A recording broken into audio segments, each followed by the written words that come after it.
Welcome back to another episode of The Adversity Advantage. I'm your host, Doug Bopst, and today's guest is Mary Shenouda. Mary is a highly sought after performance chef and specialist. Her clients include both professional athletes and Hollywood entertainers. Mary works with a team of nutritionists, doctors, physical therapists, and performance technologies to help identify and curate for her diverse roster of high performing clients. Shenouda is also the creator and founder of Phat Fudge, that's Phat Fudge, a high-performance food line of her own formulation. In our discussion, Mary shares the 4 superfoods that she believes can improve your overall health. We talk about meal prepping, we cover mental health, and so much more. So let's get this conversation going, and welcome Mary Shenouda to the Adversity Advantage podcast. Mary, welcome to the podcast. Hello. Thank you for having me. I'm excited to chat with you. Your work, your story, everything that you've accomplished is so fascinating and inspiring to me. And one of the things I told you I wanted to talk to you about is you have so much knowledge when it comes to superfoods with the clientele you work with, whether that be some of the top entertainers or professional athletes. And I definitely want to dive into a few of those, but I think a good place for us to start is I've heard you say something along the lines of one person's superfood can be another person's kryptonite. What did you mean by that? So I think superfood is a great marketing term, and it is great at pushing certain ingredients that people may not be privy to. But diet, nutrition, wellness is so individual. And so what works for me may not work for you, and what works today may not work in 6 months. And it is nuanced. So I'm always careful when I talk about like my ingredient highlights, is I want people to do a little bit more research around how it might apply to their blood chemistry, because it's very true. Like some of the ingredients that people push out there can be detrimental to someone else's health. So like liver is a great example. It's a food that I really think everyone should be incorporating unless you have issues with too much iron. And in which case, like, please don't be eating liver. Or turmeric can be really toxic for some people. Or there are some ingredients that are really good for oxygen to the blood, but if you are taking medications that are already blood thinners, like those interactions aren't going to be good for you either. So when someone says this is a superfood, it's like a superfood for whom? And I think that audiences want answers and want to be told what to do because it's easy, but they've got to take more agency and figure out, is that cool thing they just learned about applicable to them? Yeah, and I think it's weird because the superfood thing has gone so far that now you're seeing a lot of like experts being like, no, like the superfoods is just the fundamentals. Like you have to master like the basics first. Like at least this is my opinion. You can't out supplement or out superfood like a poor diet. You can't out supplement or out superfood a poor training regimen or a poor sleep routine, right? You have to master the basics first before exploring these other avenues. But I think one of the superfoods that I've heard you talk about that I like actually looked into and was quite fascinating as far as like the validity and the research behind it is black cumin seed. And I know that's something you're really passionate about. So if you could explain like what is it? Because I'd never heard of it, but I looked into it and I was like, wow, this looks pretty cool. It has some healing benefits. Talk about what made you discover it, how it's been useful for your clients, and maybe if the average person wants to look into trying it, like what's the best way to do that? So it's Nigella sativa is a scientific term. It's been a part of my life since I was a child. It's just part of the Egyptian culture. A lot of I call them nutrient dense foods that I love and incorporate with my clients have just always been part of my culture. And as I got older and researched them, I was like, oh, mom and grandma were right. This is good for me, like on a much deeper level. So black cumin seed, we use it when we're fermenting foods. And then we also have the oil. And my mom just always said, it will keep you from getting sick. And then fast forward to me leaving corporate America, doing what I'm doing as a performance chef, and learning more about the pharmacological benefits of the foods that I really do love. It's known in Egypt as like the thing that will cure anything but death, which is very dramatic. And so you go a little bit further, and there's a compound on there called thiaquinone. I've actually never heard anybody say it out loud, so I have no idea if I'm ever saying it correctly. But it's a really, really potent anti-inflammatory. And there's so many double-blind studies out there that show its benefits for inflammation, but also antiviral, antibacterial. And I found some research showing that people were replacing their thyroid medication with just a tablespoon of black seed oil. And it's something that I use with my athletes when we're deliberately reducing inflammation or when there's a lot of travel. I rarely get sick. My clients don't get sick. My friends don't get sick. My family doesn't get sick, especially during the last couple of years of what we've all experienced. I was like, why is it that my ecosystem seems so insulated from getting sick? And I'm looking at what is everybody taking? And there were 3 things on there, went even further and was like, oh, black seed oil is the common thread. And there's different ways that I use it depending on the client and depending on what we're trying to tackle. So there's therapeutic doses that I'll use, which is a lot higher for a shorter period of time. And then there's just the maintenance one that I use, which is a teaspoon to a tablespoon, depending on the person at a time. So I do think it's something everyone should look into. I do have a formula that I mix with other supplements that helps. The interaction helps really well with the same thing as I just discussed. That formula will then turn into a product that I'll offer on Phat Fudge. That way people don't have to turn into a scientist in their kitchen putting things together. But black cumin seed is MVP. Now, I do think a lot of people will benefit from it. It could be somebody's kryptonite, especially if you have issues if you're taking blood pressure medication. Black cumin seed can naturally lower blood pressure. So you don't want to have double effort there. You want to make sure that you're measuring it and you're talking to your doctor, and then maybe talking to your doctor about replacing if it's something that ends up working out for you. Same thing with it has a blood thinning effect. So if you're already on blood thinners, you want to be able to look at those things. And that's what I mean by I need people when they hear somebody on a platform talk about anything, how does it apply to them? Just don't blindly take it. Because to your point, if you don't have the baseline down and you're throwing supplements into your body, you could be hurting yourself or wasting a shit ton of money on supplements because you haven't figured out what it is that you need to address first. And it's true because it's so easy for somebody to get sucked into buying a quick fix, especially because a lot of times when people are coming to make some sort of healthy transformation, they're in a place of despair where they're willing to do anything and everything that they can to feel better. And, we're going to get back to the superfoods, and I want to get into also meal prepping because you're a professional chef and I want to, help people on that side of things. But I want to touch on your story. And one of the things that really drew me to you is that you've overcome a lot of adversity in your life from a personal standpoint, from a professional standpoint. What was the one though, if you could look back, what was the one time in your life where you were really going through something super challenging, and in that moment, it seemed like you weren't going to get out of it, but because you came on the other side of it, it's made you a stronger person? What would that be? I don't think I've ever felt like I wasn't going to get out of it. It doesn't mean I'm not feeling it. It doesn't mean that I'm not entertaining the negative thoughts of this is it for me. I think by nature, the human will is to keep going. And I think the ability for me to keep going is by acknowledging the feeling that sometimes I don't.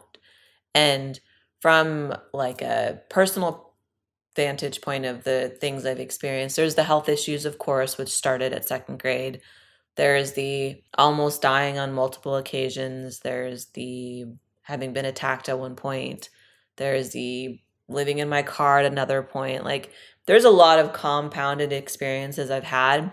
And for me, it's always been doubting a circumstance, okay, doubting myself, never.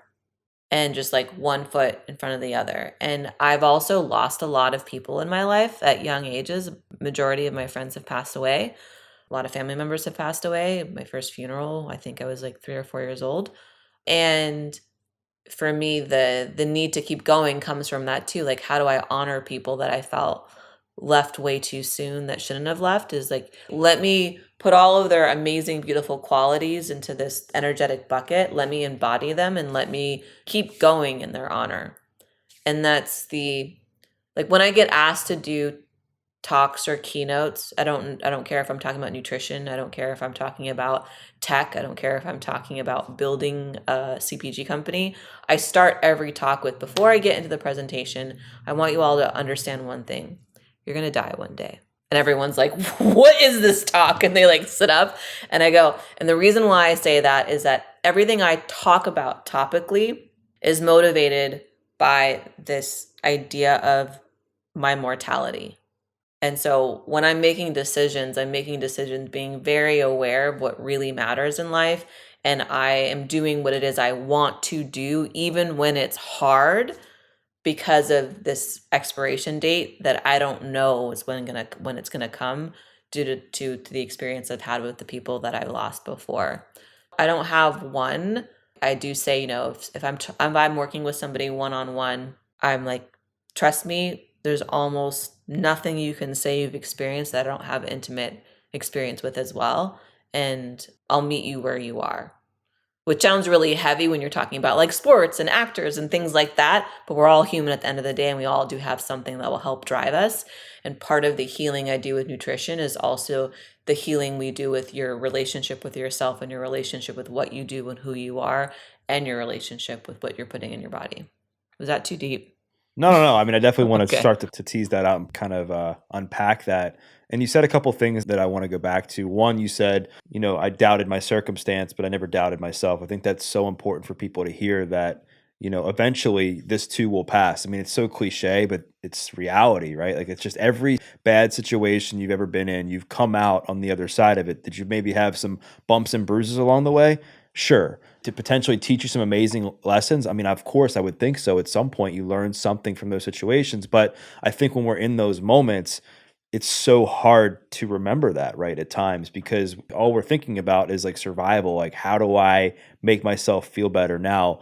And then I think also it seemed that because you experienced so much when you were a kid, like your ability to overcome and adversity and live with your back against the wall became like normal for you. Like that was just how you're wired now, to just know that this is it. Like facing something hard right now, I know nothing else but to move forward. And the reason I wanted to talk about this is I think the biggest thing that people have a hard time with is like, how do they like move forward when things in life don't make sense?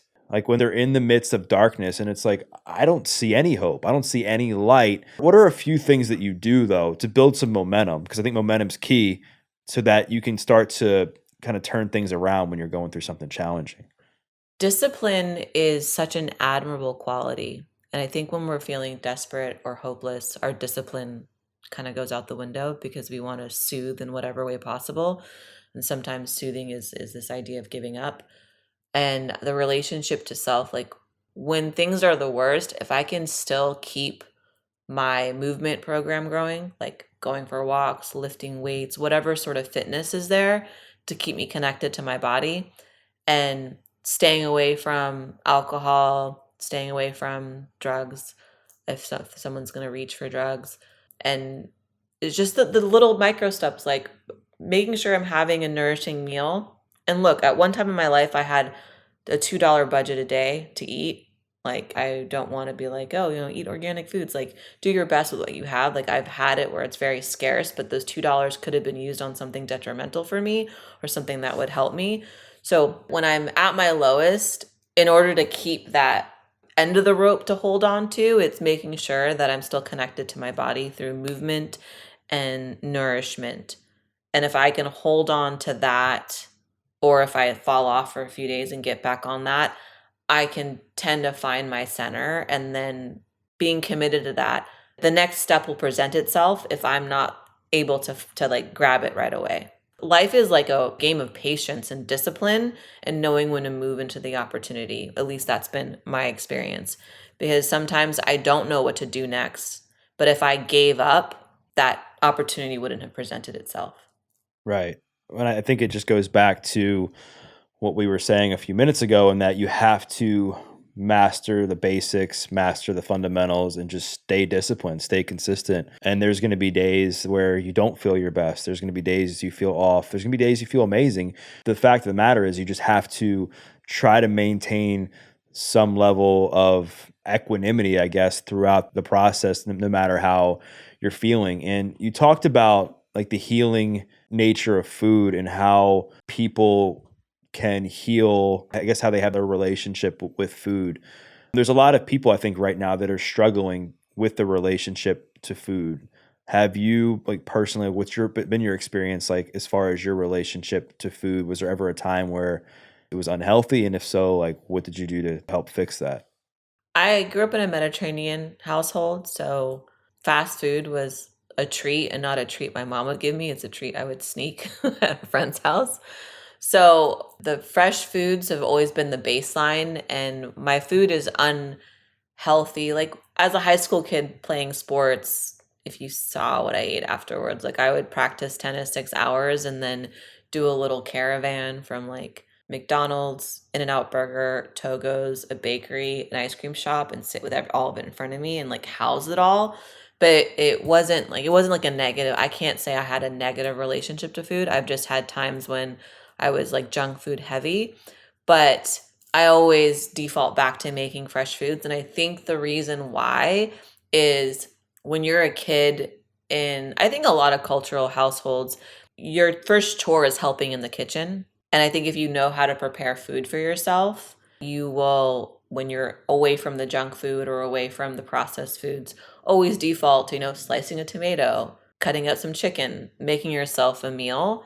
So it's not difficult for me to go back to whole fresh foods even when I want to go and have a little fun with the processed foods. And I think it's because at the core of my everyday is preparing food, which is why when I do speak to a broader audience, I go, just master 4 or 5 dishes. Even if you feel you can't cook, you can master 4 or 5 dishes. And that's your like true north when it comes to the relationship with food, is like you just go back to preparing food for yourself. And there is something about that that's very empowering, especially as a kid. We do some volunteer stuff where we teach young kids about nutrition and how to cook for themselves. And you just see the confidence that's instilled from them at a young age. And you can instill that confidence with somebody at any age. As far as the more serious relationships with food when it comes to eating disorders, that's the one area that I know I cannot speak to because it's not something I have personal experience with. So when it comes to that relationship, I always default to I would need someone to speak to someone who does know how to speak to that particular psychology. Got it. Yeah, thanks for sharing all that. And I think one of the things that you said that kind of speaks out to me is that the importance of family and of community when it comes to food, because I think other than how much better you typically will feel if you're consistently eating healthy, I think a lot of times when you're making a healthy meal, you're naturally sitting down with family members. Maybe you're sitting down with a significant other or your kids, and you're eating a meal together. Whereas I think if you're out on the run, eating fast food all the time, a lot of times you're in between appointments. You might be eating by yourself. If you were me, you were like, getting high with a bunch of friends back in the day, and then that was like the spot to go to. So not necessarily, putting yourself in the best environment to perform at your best. And I think this is a good spot to like talk more about like preparing food, because you touched on like having like 4 or 5 meals that you can always go back to. And a lot of people who listen to my podcast are busy as heck. They have kids. They just have so much going on. And it's easy to know what to eat. It's easy to know like maybe even what works for them. But it matters, I think, is you have to eat the food and you have to prepare the food. Right. What are some of the biggest tips that you have for somebody who's listening to this to make their healthy food taste better and to prepare it efficiently? Taste better is people need to trust seasoning, man. I'm American, I get it, but I also grew up in a cultural household. Like when like my chefs, for example, that work with me I don't hire classically trained chefs. I love hiring people and teaching them how to be a chef. And I'll like watch a couple of meals come to me and I'm like, there's no seasonings on this whatsoever. And so I have to teach them how to trust seasoning. Seasoning changes your life. And I think a lot of people under season their food. And then also people are so scared of salt, but when you start eating more fresh foods and less processed foods, you actually need more salt. But if you're really crunched for time, you want also variety throughout the week. I always recommend making all your protein just with some salt and garlic in bulk. So all your chicken, salt, garlic in bulk, your beef, your salmon, and have enough for a few days of each. Do the same thing with your veggies and your starches. Make them in bulk with just salt and garlic. And that's your base. And then throughout the week, you can choose, mix and match. I want a little chicken. I want a little carb. I want a little vegetables. And then add your variety of seasoning at that time. Like get a few sauces you like that are really clean. Thai, Korean, Mediterranean, whatever. And then throughout the week, even though you have the bases all down, you have variety by how you add the sauces. And it makes it super simple because you can bulk prep all those proteins in almost no time because it's just salt and garlic. You can do the same thing with your veggies. And then you can either make the sauces or pre-purchase the sauces because there are so many clean options available now of sauces and seasoning, and then create that variety throughout the week. So it doesn't feel like, oh, I'm having the same like dish every single day. You've created that for yourself. Right. So what I'm hearing you say is like mixing up the proteins, but keeping it simple with like salt and garlic. Same thing with the starches, same thing with the vegetables, and just kind of mixing everything up like throughout the week and throughout the month, even. Yeah, so I would do it if somebody's doing this like weekly, whatever meal prep day you have, make 4 or 5 pounds, depending on the size of the family or just for yourself, of each protein, which would cover the week. And then your cupboard or your fridge has your variety of sauces. And so day one could be like, I want some Korean chicken. So you grab your plain chicken, your broccoli, your sweet potatoes, you put the Korean sauce on there. And then the next day, I want Mediterranean. That same chicken, that same carb, that same veggie, and then you put the Mediterranean sauce on there. I love it. No, that sounds really good. It's actually something that I'm probably going to implement myself because I've honestly, I partially selfishly asked that question too because I've gotten so bad at meal prepping lately. I still eat healthy and I will cook like more consistently throughout the week where I'll make a little bit more in bulk. But if I could just get it done like a couple times a week, it would just save me so much time and so much It's money. so easy. It's so easy. And the only time you'll be spending when you're having your meal is the reheat and the adding the sauce. And then that leaves a little extra time to make a really good salad. So the only meal prepping you're doing at the time to actually eat is making yourself like a really hearty leafy green salad. And mix it up too. Like, don't stick to the same veggies and starches. Mix up like your different veggies and different leafy greens and start to learn about what they do for your body. And then, I don't know, it does create a lot of agency. And then once you do that consistently, you start to feel good and you never want to look back. Same thing with your bone broth. You can make it for the entire week and just have a cup every morning. So talk about bone broth because I know that's something I was going to actually talk about, like the second superfood I wanted to talk about with you. But I think this is a good segue for this because this is something that's become very popular, I would say, over the last couple of years is bone broth for people that are not feeling well, for people that are looking to, improve their mood or energy or whatever the case may be. Like, why, in your opinion, is bone broth so important, and how can like the average person begin to implement it? Bone broth, I think, is if anybody has ever had pho, they've had bone broth Yeah, yeah, yeah. for So years. People just good. don't realize it. So And good. when you're not feeling well, when you're hungover, people are like, "Let's go get some pho." So your body already knew that bone broth was healing before we called it bone broth as a standalone, and some influencer made it popular. So bone broth is a non-negotiable. All my athletes have to have at least a cup a day. All my clients have to have at least a cup a day. I have a gut reset, a 7-day reset that is specific to a bone broth recipe that is my own, that is a little more intricate with herbs and greens and things like that. And the way people feel after the 7 days, it's 3 days of a specific broth and then 4 days of repeatable nutrient dense foods. It's really great for your joints, your hair, your immune system. It's really good for the barrier of your brain. It's such a good carrier for absorption. So you can add other herbs and spices to boost it and allow for more bioavailability. I think when people start drinking bone broth on a regular basis, within a few days, look, you can't eat McDonald's and Kentucky Fried Chicken and drink bone broth and think things are going to be different. I just want to make that clear. But when you implement something like bone broth into a pretty good diet, you start to notice the difference in your skin texture and how you feel, and also the way you are digesting food in general with your other meals. And that's why I usually have my clients have bone broth in the morning with their breakfast because it sets them up for the day. And other ways to get bone broth if you don't want to just drink it or have it as a soup is making bone broth and freezing it to little ice cubes and then dropping those ice cubes into a sauce you're making, or dropping an ice cube into like the scrambled eggs you're going to do to get that in some other ways. And it's collagen that you're putting back into your system. And some people like using collagen supplements. I think there's a difference between how much your body can absorb from a supplement versus the real food, but I'm very much real food first, supplement second. And we do just fine with bone broth across all my clients and myself. I love bone broth. I mean, I've always had a positive experience with it. And, I think it's something that most people, obviously, I think are really going to enjoy, especially during the wintertime when it gets cold here on the East Coast. And I think along the same lines as broth, as soup, it's going to go into another food that I know is very popular now that I know you like to talk about, and that is mushrooms, right? And we all know mushrooms can go very well in different forms of soup, even in bone broth, right?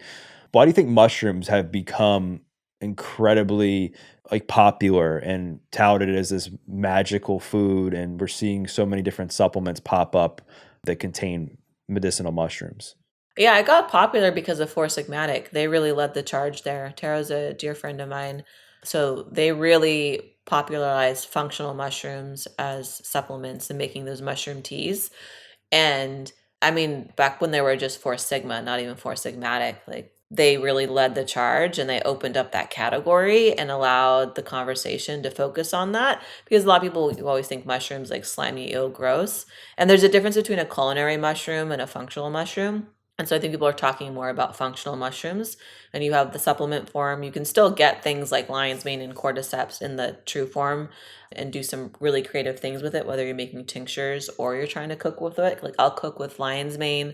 Shiitake mushrooms are my favorite mushrooms They're the from a best. culinary perspective, but also from a functional perspective. For example, when somebody's doing a candida protocol, they can't have mushrooms, but they can have shiitake. There's just something about the shiitake mushroom that doesn't promote the growth of it and actually helps as a really potent prebiotic fiber, which is why shiitake mushrooms are a part of my gut reset protocol. But again, just make sure it's not going to interact with anything else that you're doing in your life with your health. But I've always loved mushrooms. When it comes to performance, cordyceps, lion's mane, athletes get. Turkey tail, I don't think gets enough attention. Turkey tail is really powerful. I use that for personally. I have a pituitary tumor, non-cancerous, a pituitary adenoma, and the protocol I have for myself includes higher doses of turkey tail mushrooms to help shrink that tumor. And I'm excited to see how these studies continue to come out on the power of functional mushrooms. Yeah, because I see them everywhere. Like so many people are into them. There's so many companies popping up. You mentioned Four Sigmatic. I know they've been an early pioneer of all this stuff. And hopefully everything with your tumor that you just mentioned continues to heal and get better. And I want to go into what I think is really interesting with how you do your business, where you essentially you're like the director or CEO of performance for these professional athletes and entertainers that you work with, and you have a team like around them that you work with. So talk a bit about like what types of people are on like these teams, like a practitioner teams that you work with to help you with your clients. And then does everybody come to their recommendations for their clients?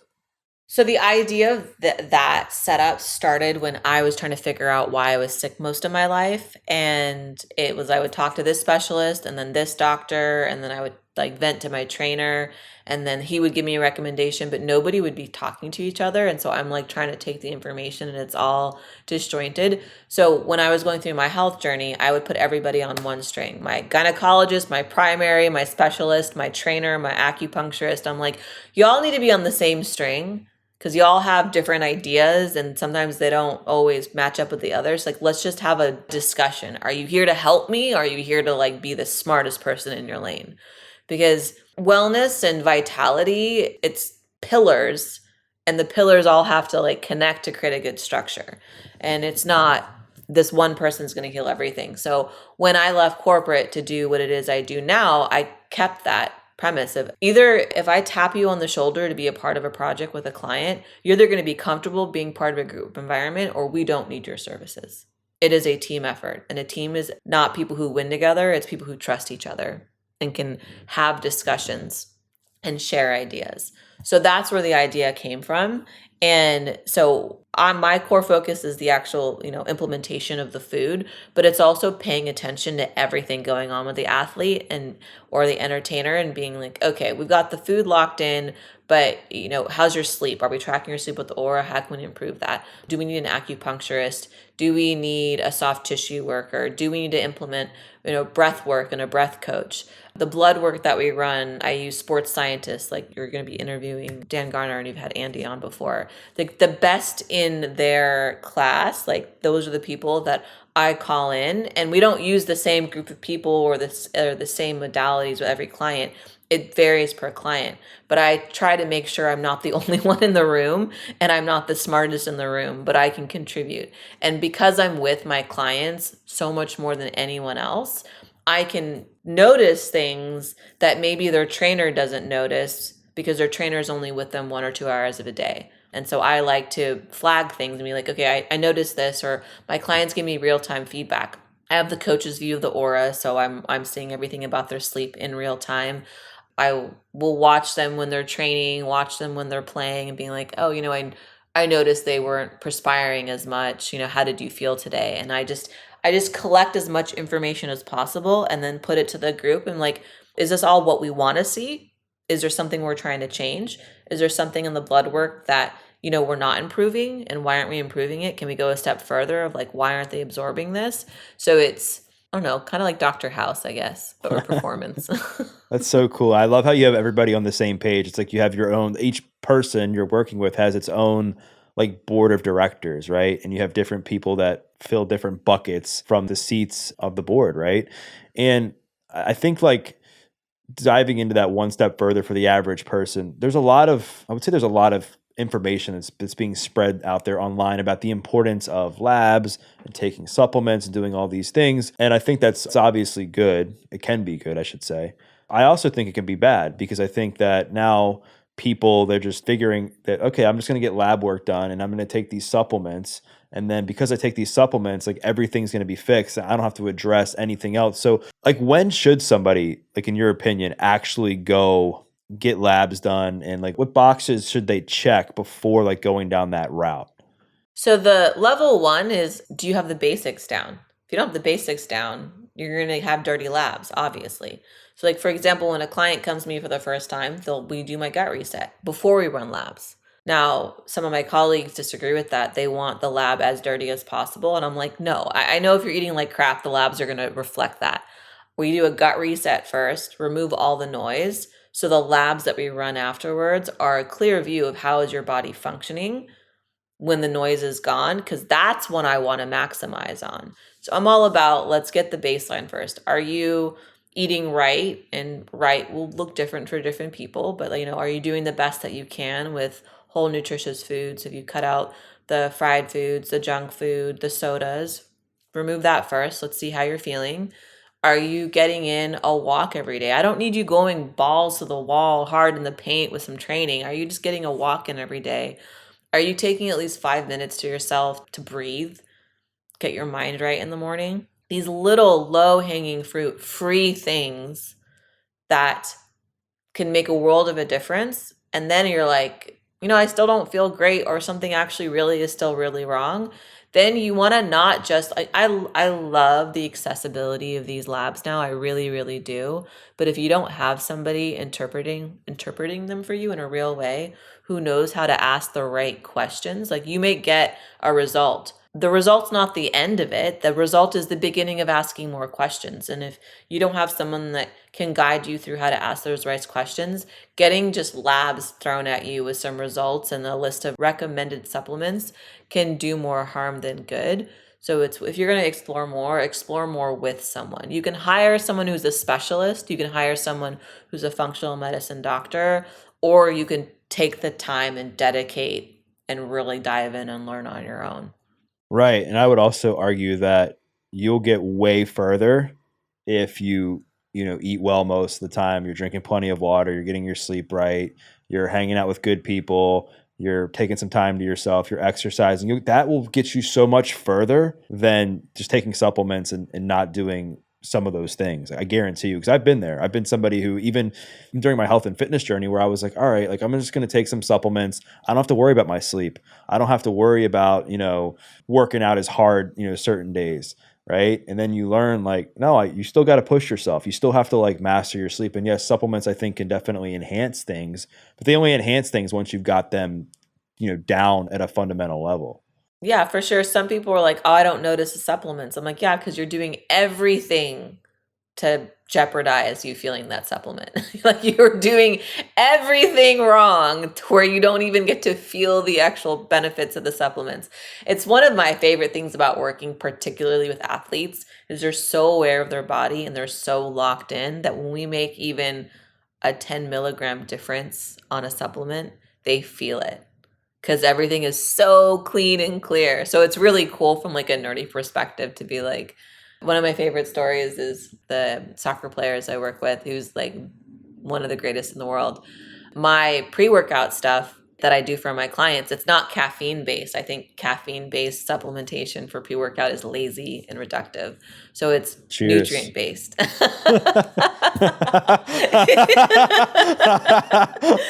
good.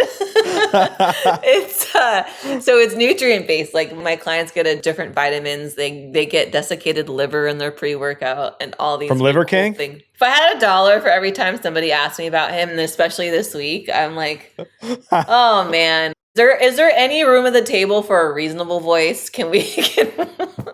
I had to. Sorry. Ay. And for the record, like I'm not even. People are like, what do you think of this? And I'm like, I've never given you guys my opinion on anyone. I don't know why you think I'm going to do something different now. But if you want my opinion on what has occurred this week, it's like I'm not mad at the dude for doing what he was doing. I'm mad that he's not transparent about it. Just like be transparent about the way you approach your life, and then one, you can't get found out. and then two, it's a real discussion around your lifestyle. But that's all I can say about that, I guess. So the soccer player, I do a lot of nutrient focused stuff for the pre-workout, and we had found a really good combination. And then I was like, I kind of want to push this a little bit. So I made slight differences to it, and I didn't get a chance to talk to him before the match to tell him, hey, it's going to be a little bit different.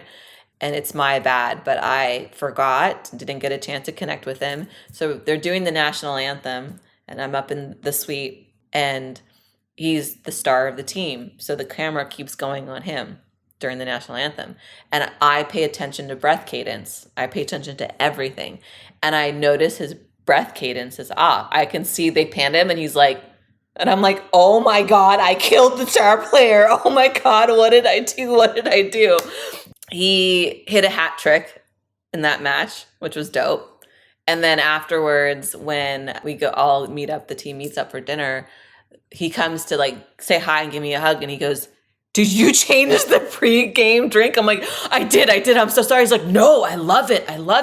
During the national anthem, I felt this feeling in my arms and my heart. And I was like, what is happening? And I'm like, I love that you felt that difference, because I didn't make a huge difference to it, but it's so cool that they can feel that because everything is so clear.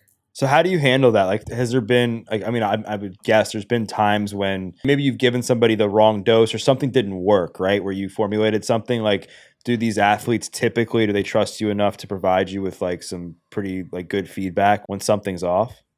Oh yeah. My business has been referral based for as long as I can remember, which means they know that they're not hiring a chef that they can tell what to do. They know they're hiring a specialist, and they know that it has to be very trust based, and they have to know that, I mean, even down to the way the food tastes, I go, I don't take anything personal. This is all us discovery and optimization.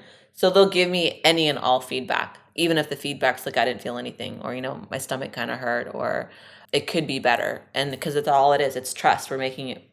I don't know everything about you. I'm only as good as the information I have, and the information is only as good as the questions I ask. And the questions I asked have to be given the right answers, the clear answers, the true answers, because we're all gunning after the same thing. Championships. We want to win. So it's the times I've been a little bit off have been like 3 in 10 years, and they weren't crazy detrimental. It was just more of like, that didn't sit right with me. Got it. That makes sense because like the margin of error sometimes for these athletes is so small, right? Where if you like the slightest adjustment in something can throw off something like crazy for them because they're moving so fast. They have so much going on. They have other things that they're battling. And I would guess that most people who are listening to my show, they're not professional athletes, nor do they really want to be one. However, I think everybody's looking to increase their performance and perform their best for their family, for their job, for themselves, for the relationship, whatever the case may be. I want to take a step back and zoom out. Like, I know you've been able to get some intimate relationships with your clients who are some of the highest achieving people in the world. What are some of the common themes from like a macro level, not just diet and exercise, but from like an actual like life level of like all these people have in common so that they're able to perform their best? It's just to strive for excellence. And it's easy to hear excellence and think, well, of course, they're the top of their game. But you can just be an excellent human being. They want to be present, they want to be connected, and they want to be the best that they can be. And you can be the best at whoever it is you are on an individual level. And I think the ability to work with such high performers, and it's not just athletes, I get to work with some of the greatest CEOs in the world, musicians, artists, etc. And by seeing what works great for them, I can then peel it back and make it more generalized for the, like, we're normies. You and I, we're normies, like common folk. And so, like, I talk about, pillars of mindset and how it's all about, you got to find your balance first. And what does that look like before you take the next step? Because you think about a toddler learning how to walk, they have to find their balance standing before they take that step. So then I talk about, how do you find that balance? And yeah, there's nutrition and movement, and I've posted about this. I was at a performance summit. I was on a panel, and they had asked me, the moderator asked me, what's the most common nutrient deficiency you see among all your athletes? And I was like, I know you want me to tell you like magnesium and vitamin D or iron or anything like that, but the most common deficiency that we work on across all clients is compassion, connection, physical touch. And it doesn't matter what I do from a nutrition standpoint. If we don't have that dialed in, your body is not going to utilize what we're doing to it at a most optimal level. So it's the woo-woo-y stuff that people really master. And one doesn't have to come before the other. Sometimes they come together. Like making a good choice with your nutrition today, taking the choice to take that walk, even if it's 10 minutes, then allows your body to start seeing like, oh, you're taking care of me, I'm going to take care of you. Yeah. It's interesting that you bring that up, because I would imagine that that is something that they struggle with, right? Is compassion, connectivity, just being comfortable around other people, because a lot of times these people are put on pedestals, and oftentimes because of them being put on pedestals, they almost become dehumanized in a way, right? Where their identity becomes separate from being a human being, right? And that can be really challenging to manage, especially as they become more famous and more well known, right? Because now they're like getting more attention, they're getting more money, more eyes are on them, and that all feels good, right? So it's hard to maintain that sense of balance. Going back to you for a second, I've heard you say that like sometimes you'll wake up and you'll feel like a little down or feel a little depressed. Like that's just something that you kind of deal with. First, have you figured out or discovered like, why that is? And then on the second thing, like I know we've talked about some of the mindset shifts that you use to overcome adversity. Did Like, you say mind shit? Yeah, I meant to say. I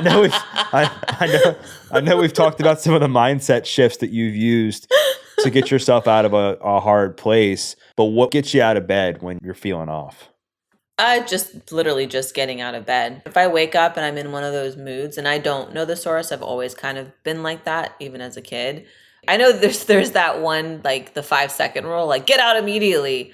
I'm not that person. I'm like, let me just sit in bed and like feel my toes and take a deep breath and ease into, acknowledge I feel that way, like actually acknowledge it, and then choose to get up anyway, as proof that I am stronger than the feeling I have. Like, I don't want to ignore it because then it can creep up on me and like attack me. It's very much of like, no, I know I feel this way. And you know what? I'm going to get out of bed anyways. And I open a window, I let fresh air come in, even if it's freezing outside. So my cells of my body are feeling vitality of what is outside. And then I have my habits, whether it's sitting on the balcony to get sunshine or turning on my red light, having some tea, those little routines that get me right. But it's, I said this a long time ago, for anyone that battles with depression, it's like, sometimes that doesn't go away. Sometimes it's with you at all times. And you become the bigger monster that the monster is going to be scared of. Like you become bigger, badder, and better at recognizing it when the shadow is going to show itself. And you become a pro of like, nope, I know it's there and I'm not worried. I do find that people that do a lot of works in service, because outside of what I do for my clients, I've always volunteered, whether it's in bereavement and hospice, at-risk youth, domestic violence. I try to give back, and I find that the more someone is like that, the more they do sometimes have that darkness that's just with them at all times. And I don't know why we say the darkness is so bad. Like I feel like the darkness is part of the juxtaposition of the beauty of life. So why would I deny that? I love what you said there because I think A, sometimes you just have to get out of bed, but B, like you have to become bigger than that thing. And I'm not talking about like clinical depression or people who are like just severely depressed where there's something potentially going on, from a biological perspective or from a chemical perspective. I'm talking about like where a lot of people they just feel a little bit down, and because they're down, they justify bad behaviors because of that, right? And they're like, all right, well, life's hitting me right now, so I'm just going to let life beat the crap out of me. Here, I'm feeling down. All right, I'm going to go get drunk. I'm going to beat myself down a little bit more. And then I'm going to go and I'm going to yell at my partner. And I'm going to do this and I'm going to do that. And then life's just like knocking you. It's like left, right, like in the face. And sometimes you got to fight back. Like you have to fight back and you got to hit back. You have to. You really have to. Like I've never been one to get a drink on a bad day. That's not me being on my own team. And not to say I'm not like, man, I want to turn off this feeling. And I do know getting a drink would do that. But I also know it's going to feel worse later. So it's very much of like, all right, what would I do if I was on my own side? What would I do if I was on my own team? And like the worst I'll do is maybe I won't get out of bed that whole day. Maybe my body just needed to rest. But it's just have your own back. It's really simple. Like maybe visualize yourself as a little kid and have the back of that little kid. I love that. I mean, yeah, you got to have your own back. You got to be your own cheerleader. You have to be your own hero. And I think that's an important thing for people to remember because you have to have that tool belt. You have to have that toolkit of things that you can utilize when you're feeling off because as we all know, like life is not all sunshines and rainbows. As a matter of fact, like a lot of the times it's not like that at all, right? Like a lot of times you're feeling like 70%, you might feel 80%. A few days you might feel 97, then you might feel like 33, but then it's never like 100%. There's always something going on, right? And it's on you to figure out how to deal with it. Life is going to be inconsistent like that for sure, but you can work on being the 100%. You can be the wonderful in life. Like there's a line from a Jason Mraz song. He's like, I feel like an island of hope in a sea of diarrhea. And then I love that line so much because it's true. Like life is messy, life is hard, so it's really up to you to be the wonderful in it. And you're not going to be perfect, so don't knock yourself if you have off seasons, not even days, like off seasons. But you get to control how you show up because, like you said earlier, like this too shall pass. Let that be a lesson in presence because the good stuff will pass too. This too shall pass applies to everything. You got to stay steady. I talked about this before we started recording, which was the idea of tetherball. And I've used this analogy for as long as I can remember, where I try to be the pole. I am steady. I am unwavering. Life comes at me and starts swinging and unswinging and doing all this crazy stuff. And I'm like, cool, steady. Just stay steady.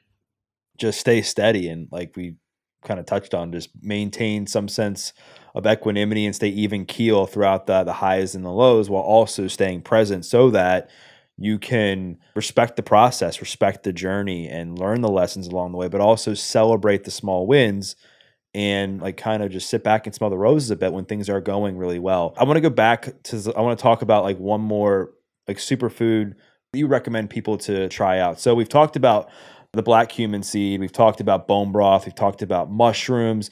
If there was one more that you have done a ton of research on and you just know that if you were looking for somebody that is looking to, feel better, live longer, increase their longevity, what would be another superfood that you think that somebody should definitely consider?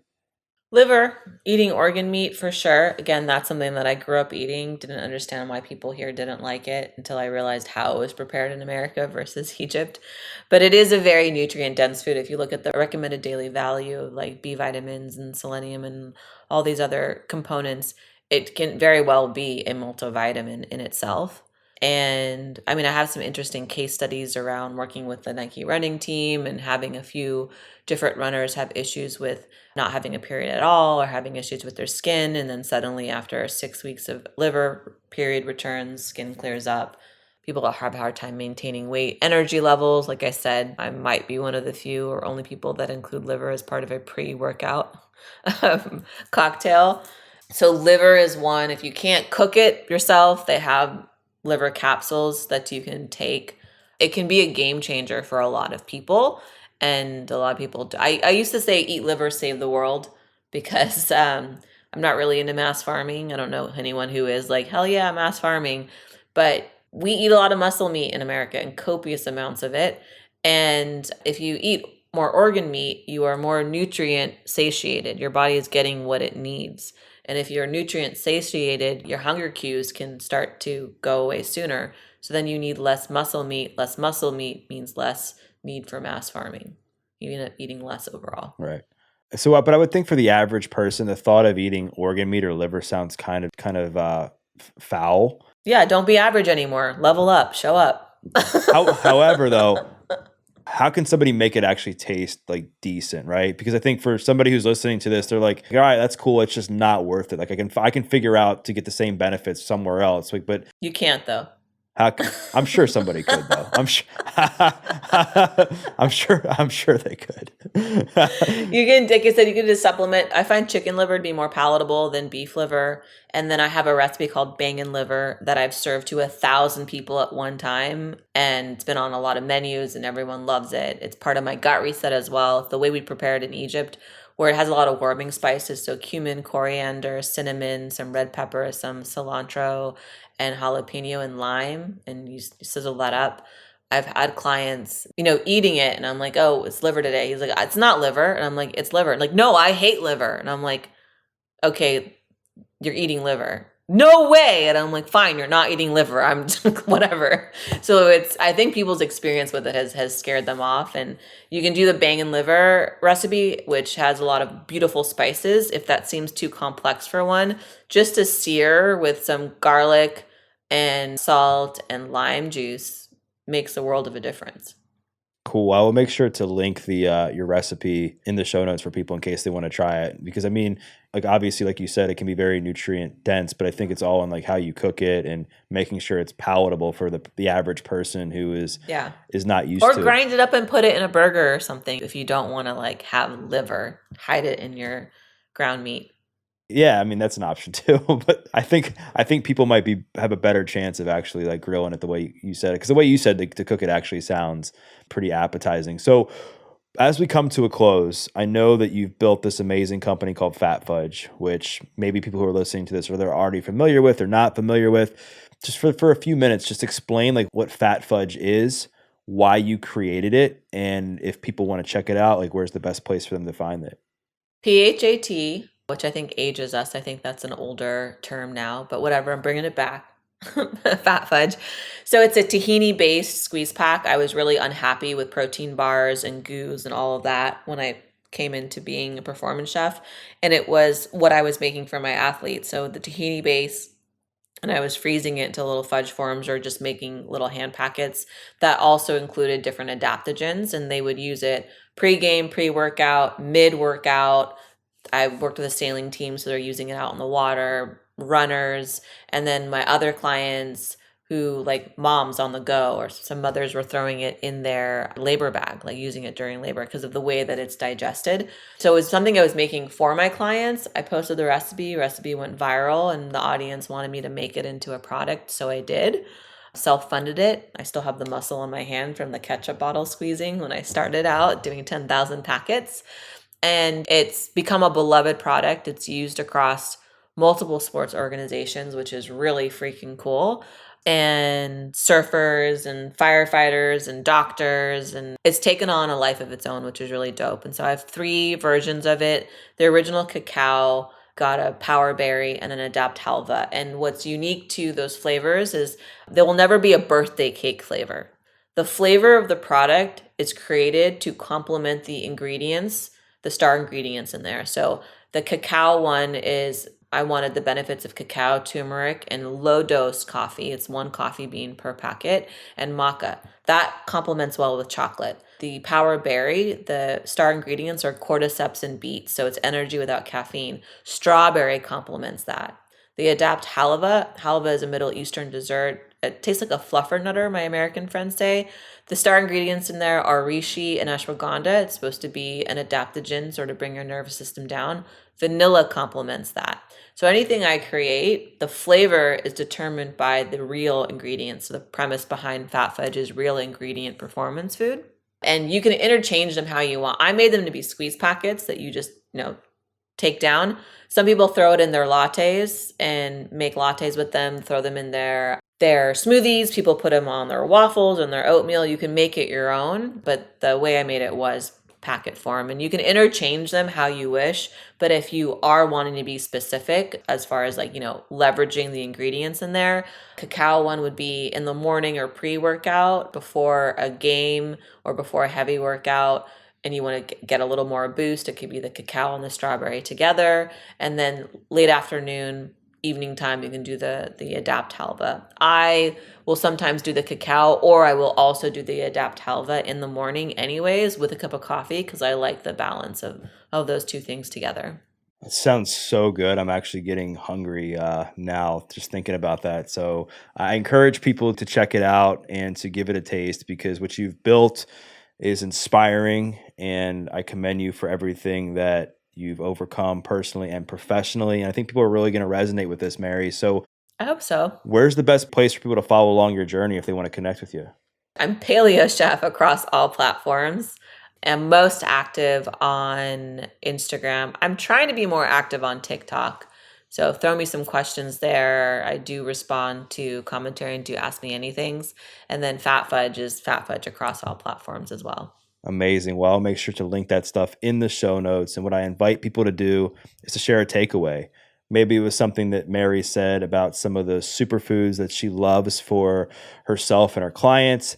Maybe it was something that she said about how she's overcome so much adversity. Maybe it was something that she talked about when she spoke about when she feels depressed or not, so she doesn't feel like getting out of bed. Or perhaps it was something she said when she was talking about how to master your meal prep. Whatever the takeaway was, tag Mary, tag myself, because we'd love to hear your feedback.